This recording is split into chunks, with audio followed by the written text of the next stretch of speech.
I've been meaning to ask, where are you from? It's a great question, really. We are asked that question often, especially at the beginning of a new year around here as we meet new people on campus, literally from all over the world. We are asked that question in numerous ways and in all kinds of settings. We all are, in coffee shops and shopping malls and classrooms, in neighborhoods, and so on. I can honestly say I've been asked that question thousands of times, maybe even in a year. Sometimes I have the desire to answer that question by asking them a question. Where are you coming from? I've always been curious about why someone might be curious about me. Are they asking questions in order to connect with me on a deeper level? Are they asking those questions to maybe treat me differently, especially if they find out I'm a priest? Or do they want to do, what do they want to do with that knowledge they require about me? Will they use it as the foundation to build common, mutual spaces? Or will they use it to exclude me in one way or another? Put me in a box? You see, why you ask that question is important, and how you ask that question is important. The question, where are you from, is sometimes coupled with assumptions, judgments, and even microaggressions, all of which can be exhausting and painful to receive. Our hope here at the Catholic Student Center is to acknowledge, disrupt, and release the assumptions we hold about others. You see, the word curiosity, which is a gift I value in myself and in others so much. The word curiosity can have the connotation of nosiness, intrusiveness. But the Latin root of curious is curiosus, which means diligence, careful. And there's a related Latin word I only just discovered this past week that is cura, which means care.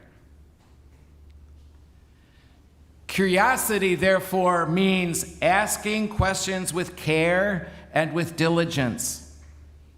Asking questions of each other with care and diligence.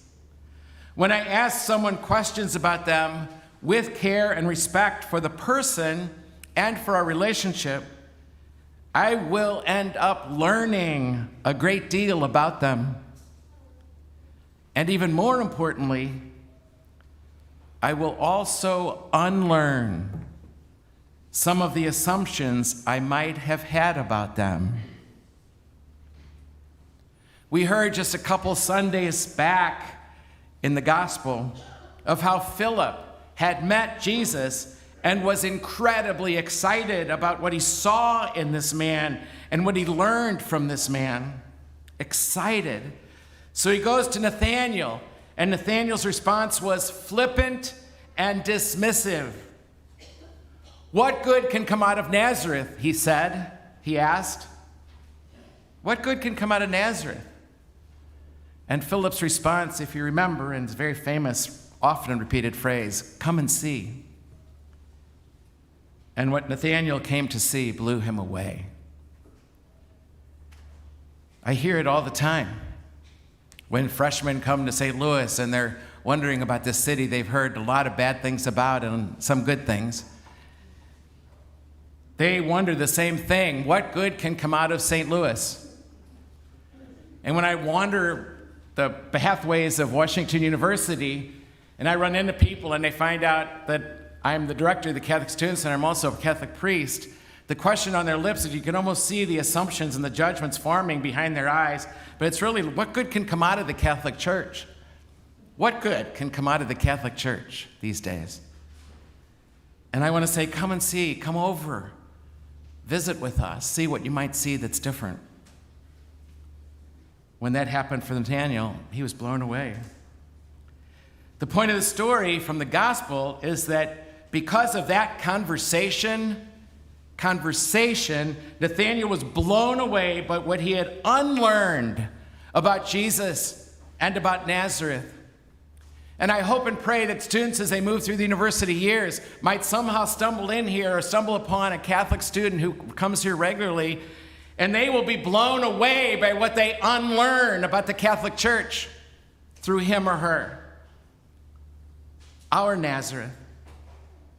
And in the gospel and all the readings you just heard from the scriptures, Moses is telling the Jewish people where they are from. And Paul won't let the fledgling church forget where they are from. And Jesus won't let them forget the truth of who they are from the inside out, that there's some darkness in there, and he wants that to be part of their answer when they say where they are from. Darkness and light, it's all inside of us. He won't let us forget that.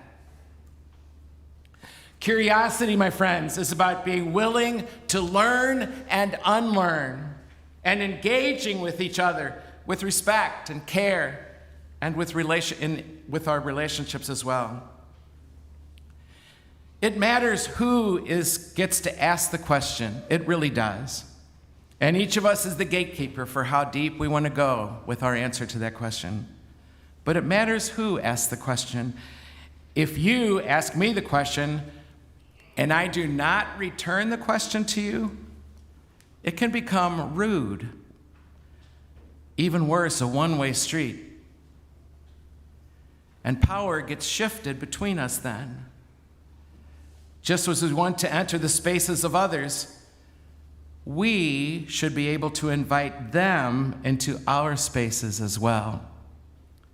Because on this street, on this two-way street of healthy curiosity,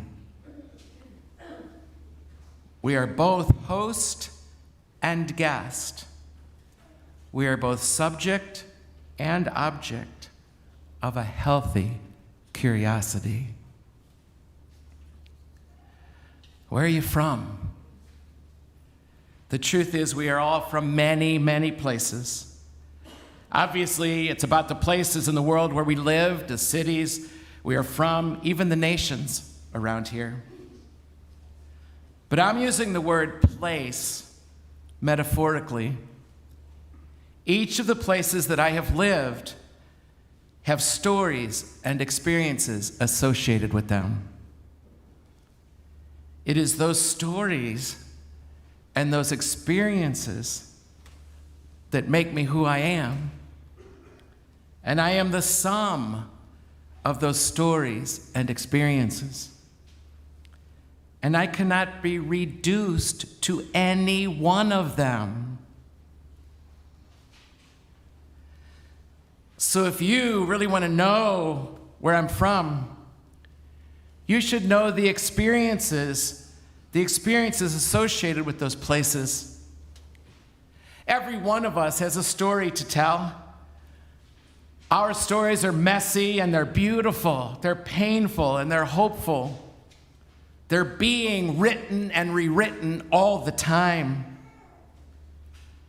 You and I can commit to disrupting our assumptions about one another and staying curious. Through curiosity, through listening, we will end up remembering that you and I, are born of the same dust. So many differences between us will emerge in these stories, but we'll also come to see that we are born of the same dust, with the same struggles, the same crosses, one way or another on a different day. We are born of the same dust to which we will someday return. The question, where are you from, alone will not heal the world. It won't heal our deep divisions or unify us into perfect harmony. But perhaps one question at a time, we will remember how to stay curious, how to keep asking, to keep listening, to keep seeking the face of God in each other.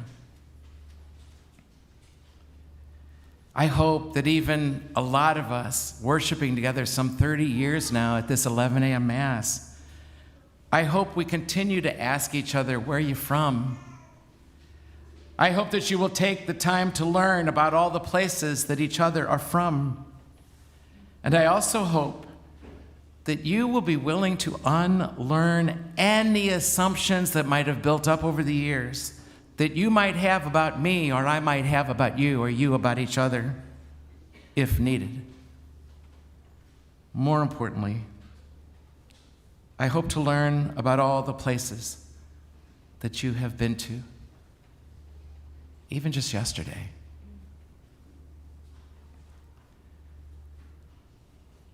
I've been meaning to ask, where are you from?